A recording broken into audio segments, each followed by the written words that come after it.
And immigration, as we were just talking about, has emerged as a top issue for voters ahead of November. A CBS News poll finds nearly half of Americans call the situation there a, quote, crisis. Our Camilo Montoya-Galvez, who covers immigration for us, joins us now from Del Rio, Texas. Camilo, good to see you. Thanks so much for being with us today.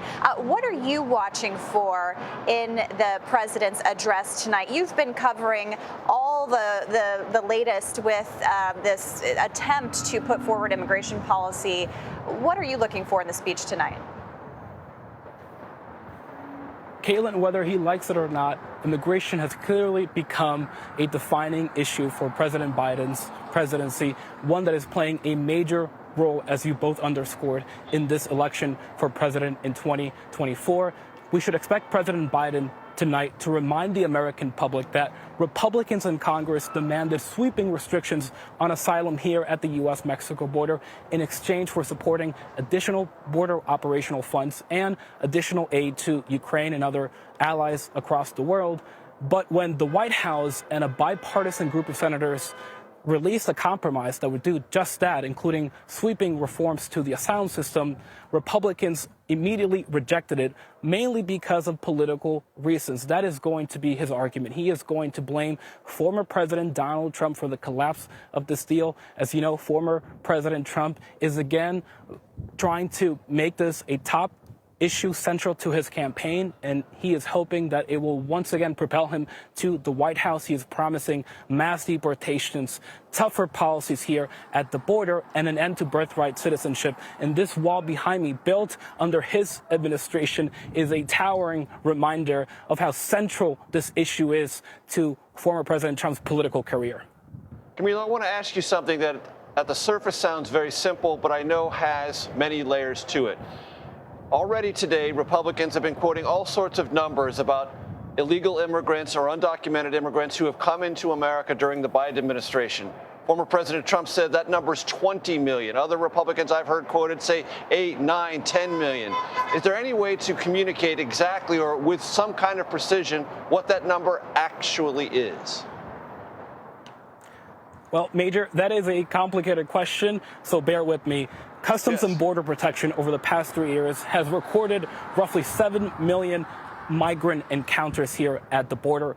That is a record, but that number does not represent individual migrants because many of these migrants are crossing multiple times and are being counted in those tallies multiple times. It also does not mean that 7 million people who cross the border illegally are still here in the U.S., Major, and that is because the Biden administration has carried out nearly 4 million deportations or expulsions during this time period. So that's more than half of that 7 million figure. It is true that 7 million people have been released from U.S. border custody with cases that take years to complete, Major, because the asylum system is so massively backlogged and under-resourced.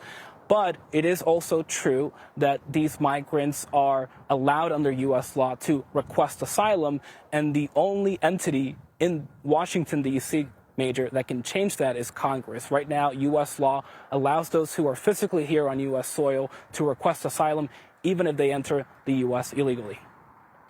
And Camilo, I mean, we're standing here in Washington, but you are at the border, and I think there's a really important contrast to be made between the policy and the discussions and kind of the hypotheticals being talked about in this building versus what you see on the ground. And I'm curious, you know, people that you've been talking to and you're reporting over the past few days or so, are they paying attention to tonight's speech, or are they, you know, there's a desperation for some kind of solution?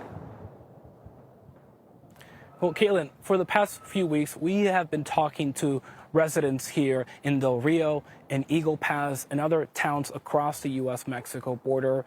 And a common theme in those conversations, Caitlin, has been the urgency of federal action on this issue. They feel that the federal government has abandoned them on this issue and that this humanitarian crisis at the border is hurting communities here at the border economically, in terms of social services, from a public safety perspective, and that it also has pretty dire humanitarian consequences for the migrants. We have seen record numbers of migrants dying trying to get into the U.S., either drowning in the Rio Grande or dying of dehydration in the Arizona and California deserts. So it is something that is on top of mind for many American voters here along the U.S.-Mexico border, and they want Congress and the president to work together.